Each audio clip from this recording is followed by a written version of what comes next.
शङ्करौ वन्दे श्रद्धा विश्वासरूपिणौ याभ्यां विना न पश्यन्ति सिद्धाः स्वान्तः स्थमीश्वरम्।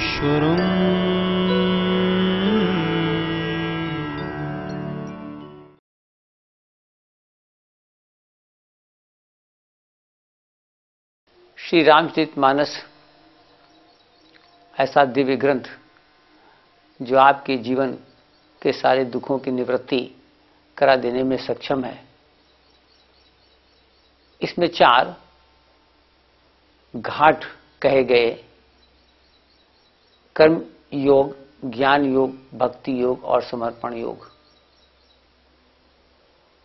और इन चारों घाटों के माध्यम से अर्थात चारों योग साधना के माध्यम से कैसे कैसे ईश्वर की प्राप्ति हो सकती है।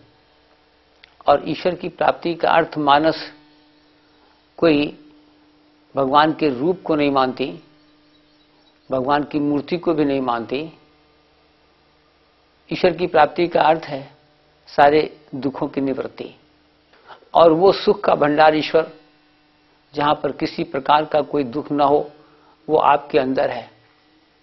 और वो स्वास्थ्य में अर्थात रोग मुक्त, शक्ति में अर्थात थकावट मुक्त, आनंद में अर्थात चिंता और तनाव मुक्त, प्रकाश में अर्थात अज्ञान और अहंकार मुक्त, और प्रेम में अर्थात मोह और मिथ्या अपनत्व मुक्त है।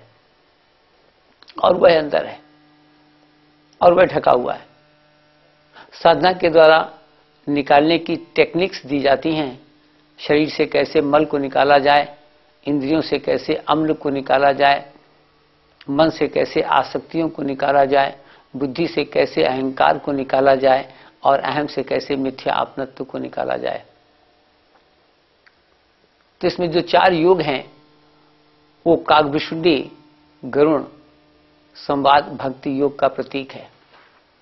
मैं आज आपको ले चल रहा हूं नीलगिरी पर्वत पर, जहां पर कागभुषुंडी का निवास है और जहां भक्ति योग की गंभीर साधना है। और मैं चाहता हूं कि आप लोग इस साधना को समझकर फायदा ले सकें। भक्त की क्या दिनचर्या होनी चाहिए, क्या उसकी मानसिकता होनी चाहिए, कैसा उसकी धारणाएं होनी चाहिए, और जो वो क्रियाएं करेगा उनमें क्या क्या भाव होना चाहिए, उन क्रियाओं का क्या उद्देश्य होना चाहिए, ताकि आपके जीवन में भी एक एक दुख समाप्त हो सके। क्योंकि मनुष्य बड़ा तड़प रहा है, जन्मों से, योनियों से दुखों की निवृत्ति का मार्ग तलाश कर रहा है। समाज में और व्यक्ति के जीवन में इतना दुख व्याप्त है और वो दुख को समाप्त करने के लिए बाहर के प्रयासों में रत है। श्री रामचरितमानस अंदर के विकारों को निकालने में और अपने स्वरूप की प्राप्ति में और शाश्वत सुख और शांति की प्राप्ति के लिए साधना पद्धति ये ग्रंथ देता है। कागभुषुंडी के आश्रम की विशेष बात तो एक ये थी कि जहां वहां पर किसी प्रकार के कर्मों का और काल का प्रभाव नहीं था। शिव जी माता पार्वती को ये विशेष प्रसंग सुनाते हैं और कहते हैं कि मायाकृत गुण दोष अनेका, मोह मनोज आदि अविवेका, तो व्याप रहे समस्त जग माही, और एह गिर कबहु निकट नहीं जाही। मायाकृत अर्थात मैं और मेरा। माया 2 प्रकार की हैं, एक विद्या और एक अविद्या। अविद्या माया मैं और मेरा कहलाती है, और विद्या माया जो नेत्रों के द्वारा दिखाई देता है, इंद्रियों से जाना जाता है और जहां तक मन चला जाता है। तो जो अविद्या माया है, इसके कारण गुण और दोष आते हैं। इसके कारण द्वैत की सृष्टि का निर्माण होने लग जाता है। मैं और मेरा, आपका जो मैं है, ये आपके द्वैत की रचना का आधार है। आपका जितना मैं होगा उतना आपकी द्वैत की सृष्टि होगी और उतना आपके जीवन में दुख आएगा, और उसी का इफेक्ट आपका मेरा होगा और जितना मेरा होगा उतना आपका दुख और बढ़ता जाएगा। ये मैं और मेरा, इसी को अविद्या माया कहा गया। प्रभु श्री राम स्वयं एक जगह पर कहते हैं लक्ष्मण से, अरण्यकांड में कहते हैं कि एक दुष्ट अतिशय दुख रूपा, जा बस जीव पराभव कूपा। कूप, कुआं, बहुत दुख, दुख के कुएं में जीव पड़ा हुआ है। क्यों? मैं मेरा के कारण। जा टटोलिए तो कितना मैं है और कितना मेरा है। और ये भी है नहीं, माया का अर्थ है मां माने नहीं, या माने जो है ही नहीं दिखाई देता है। तो काव्यशुंडी के आश्रम में माया कृत गुण दोष अनेका, शिव जी कहते हैं कि मैं और मेरा से जनित जो गुण और द्वेष की सृष्टि है द्वैत पर आधारित, वो काव्यशुंडी के आश्रम में नहीं थी। ये आपके जीवन में आ सकता है। आपका जीवन भी द्वैत से मुक्त हो सकता है और तब सुख दुख मान अपमान संयोग और वियोग आदि के दुखों से, आदि के प्रभावों से मुक्त हो सकता है। और फिर वहां पर मोह मनोज आदि विवेका, अहम में मोह होता है, सहस्त्रार में जिसने प्रेम को ढका है, ईश्वरी प्रेम ढक लिया गया है मोह के द्वारा। और मनोज, ये मन में कामनाएं होती हैं, जिन्होंने कामनाओं ने अंदर के ईश्वरी आनंद को ढका हुआ है। और अविवेक, ये बुद्धि में अज्ञान है अहंकार के कारण, जिसने प्रकाश को ढका हुआ है। तो उस नीलगिरी पर्वत पर न तो मोह था, न कामनाएं और आसक्तियां थी मनोज, और न अविवेक था अहंकार जनित अज्ञान। अर्थात वहां पर भगवान का शुद्ध स्वरूप निवास कर रहा था, जो सच्चिदानंद है, प्रेम, प्रकाश और आनंद का भंडार। भगवान में स्वास्थ्य, भगवान में शक्ति, भगवान में आनंद, भगवान में ज्ञान और भगवान में प्रेम है। और नीलगिरी पर्वत पर ये सब मानो मूर्तिमान हो गए थे, इनका कंप्लीट प्रागट्य हो चुका था। और फिर वहां पर कहते हैं कि काव्यशुंडी का आश्रम कैसा था, तेहि गिर रुचिर बसई खग सोई, और जहां सुनासु कल्पांत न होई, अमृतता को प्राप्त कर ले गए थे।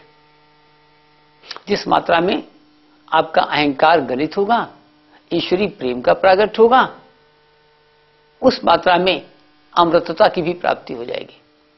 ये जो जीव भटक रहा है अहंकारवश, अपने मैं और मेरा के वशीभूत होकर, और अथवा कुछ जीव प्राप्त कर ले जाते हैं मोक्ष को, आवागमन मुक्ति हो जाती है ज्ञान के मार्ग से। लेकिन काव्यशुंडी के आश्रम में वो प्रेम का मार्ग था, जहां पर प्रेम भी मूर्तिमान हो चुका था, प्रागट्य हो चुका था, और इसलिए पूर्ण अमृतता की प्राप्ति हो गई थी। अर्थात काव्यशुंडी का नीलगिरी पर्वत पर विनाश नहीं होता था सतत।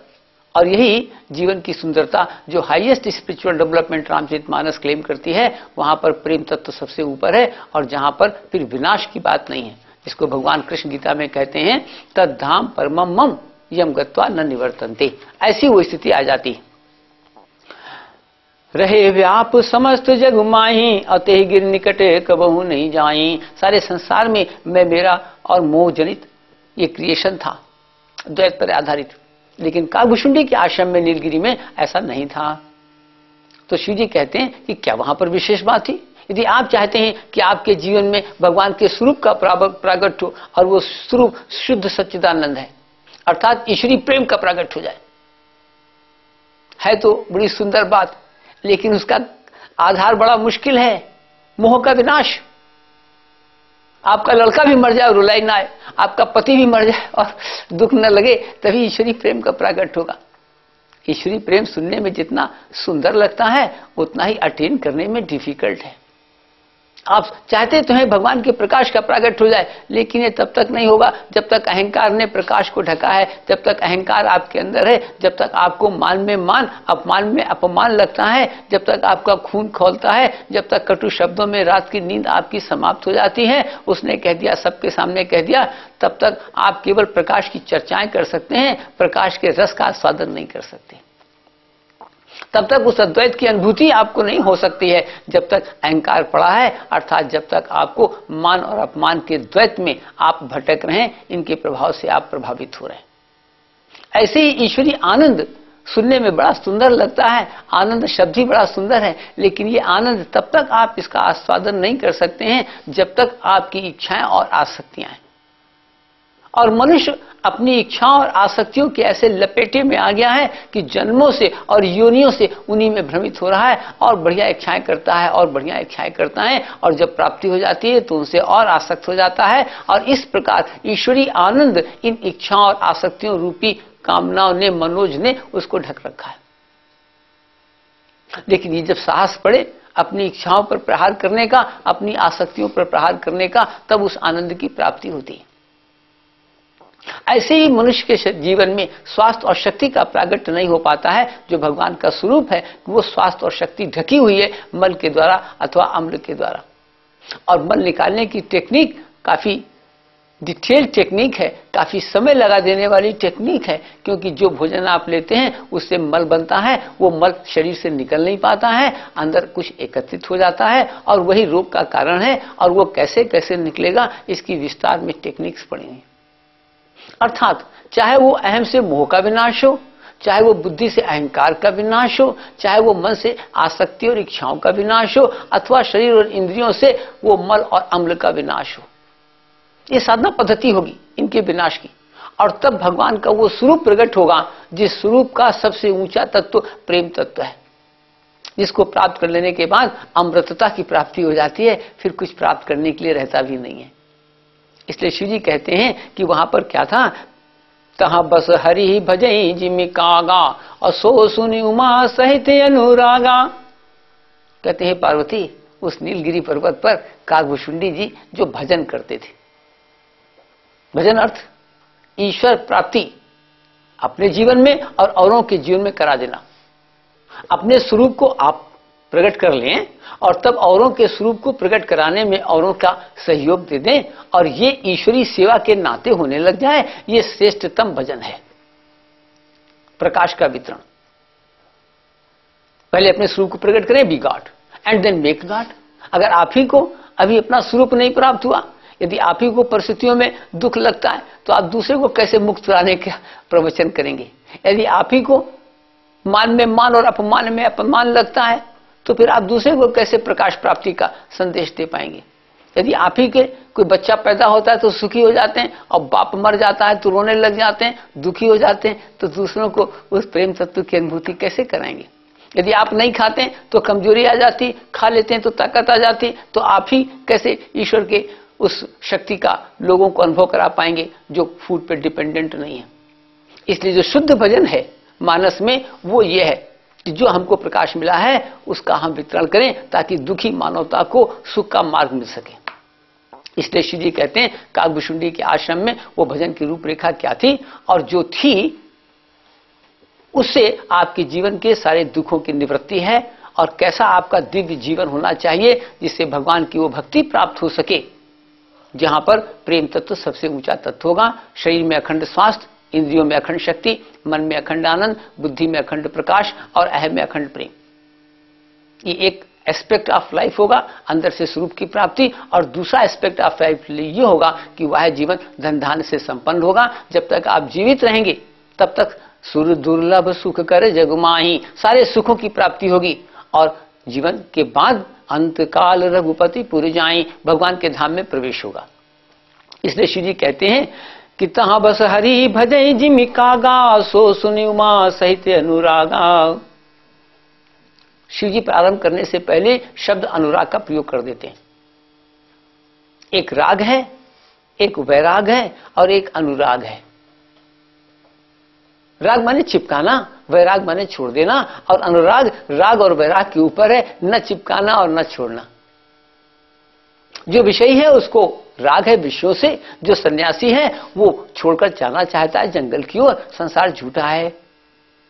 मानस कहती नहीं, न तो संसार सच्चा है और न संसार झूठा है। तो फिर क्या है संसार? प्रभु में है, और उस प्रभु को प्राप्त कर लेना ये अनुराग है, इसमें त्यागने की बात नहीं है। इसलिए शिव जी जिस तत्व की ओर पार्वती को ले जाना चाहते हैं वो अनुराग तत्व है। इसी को मानस में कहीं कहीं स्वांतः सुख कहा गया है और कहीं रामराज्य भी कहा गया है। ये हाईएस्ट डेवलपमेंट है राग और वैराग के ऊपर। न तो विषय की भांति मोह है और न त्यागी की बात संसार से डरा हुआ है। इसलिए श्री जी कहते हैं कि सो सुनि उमा सहित अनुरागा। और वहां पर क्या हो रहा है? पी पर तरु तर ध्यान जिधरई जाप यज्ञ पा कर तर करई, आम छाह कर मानस पूजा, ताजी हरि भजन काज नहीं दूजा। जो आपका दैनिक जीवन होगा उसकी आउटलाइंस है काकभूषुंडी के आश्रम में जो साधना चल रही। पहली साधना यह है जो साधक की होनी चाहिए अगर आपको उस स्थिति को प्राप्त करना है। तो पहला यह है कि पीपर तरु तरु ध्यान जो धरई। पीपल का वृक्ष ध्यान का प्रतीक है। काकभूषुंडी के आश्रम में प्रातःकाल जो साधना थी वो ध्यान की साधना थी। पीपल के वृक्ष में एक विशेष बात यह है कि थोड़ी भी वायु चलती है तो उसके सारे जो पत्ते हैं वो हिलने ज्यादा लगते हैं, क्योंकि स्टेम लंबी है और उसका जो लीफ पार्ट है वो बड़ा भी है, तो वो थोड़ी भी वायु में वो काफी आवाज करने लग जाता है। जितने भी वृक्ष हैं इनमें सबसे अधिक आवाज करने वाला पीपल का वृक्ष है। वायु में जो वायु की गति विशेष तौर से बढ़ी हुई होती है। ध्यान में आपका मन चला जाता है वह विषयों की ओर। आप देखेंगे जब भी आप आंख बंद करके बैठेंगे तो अक्सर मुझसे लोग कहते रहते हैं कि सब मन भाग जाता है, मन भाग जाता है, मन भाग जाता है। जरा भी विषय रूपी वायु वो मन को बाहर खींच लेती। ध्यान में निर्विषय होना होता है, अर्थात मन वह विषयों में न लगे, वो अंदर केंद्रीभूत हो जाए, सेंट्रलाइज्ड, कंसंट्रेट कर जाए। Concentration is one point attention. जो कंसंट्रेट कर रहा है माइंड, जो भाग रहा है वो कंसंट्रेट कर जाए एक पॉइंट पर। और मेडिटेशन है ऑब्जेक्टलेस कंसंट्रेशन, जहां माइंड कंसंट्रेटेड तो है लेकिन वो ऑब्जेक्ट एलिमिनेट कर गया। तो काकभूषुंडी के आश्रम में ये पहली साधना चल रही थी, ध्यान की साधना। श्री रामचरितमानस के सैद्धांतिक पक्ष की व्यवहारिक एवं वैज्ञानिक व्याख्या के संबंध में साधकों के मन में उठने वाले प्रश्न हमें पत्र, फोन, ईमेल आदि से प्राप्त होते रहते हैं। उन्हीं प्रश्नों को संबंधित एपिसोड में शामिल किया गया है। आइए चलते हैं उनके समाधान की ओर स्वयं पूज्य श्री के श्रीमुख से। भरूच, गुजरात से पीजे पटेल जी का प्रश्न है, ध्यान में नींद आती है, ध्यान नहीं लगता। अगर हम रात को देर तक सोएंगे और फिर सोचें प्रातःकाल जल्दी उठ जाएं तो फिर मुश्किल पड़ेगा। और जो अगर जल्दी उठकर आपने सोचा ध्यान करें तो फिर नींद में चले जाएंगे, क्योंकि मेंटल स्ट्रेसेस हैं, फिजिकल स्ट्रेसेस हैं। बॉडी को नींद की आवश्यकता थी। अगर इसीलिए जो अपने ऋषि मुनि थे वो जल्दी सोया करते थे और तब वो 2-2:30 बजे तक उठ जाया करते थे। अब आपको ये चाहिए कि जैसे आप मान लीजिए 5 बजे उठे, रात को 10-11 बजे सोए तो ठीक है, 6 घंटे से अधिक सोने की तो कोई मतलब है नहीं।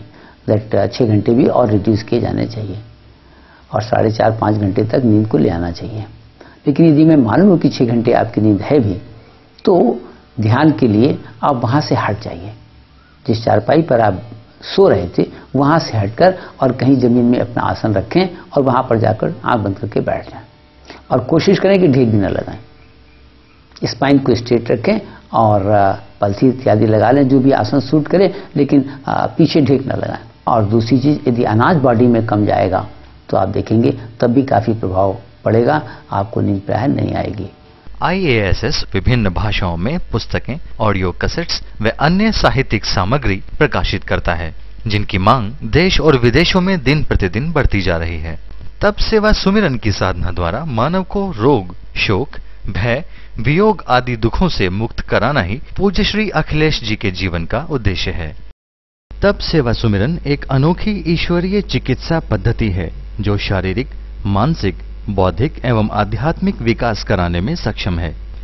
आप भी तप सेवा सुमिरन साधना से लाभ उठाना चाहते हैं तो हमें आकर मिलें अथवा पत्र द्वारा संपर्क करें।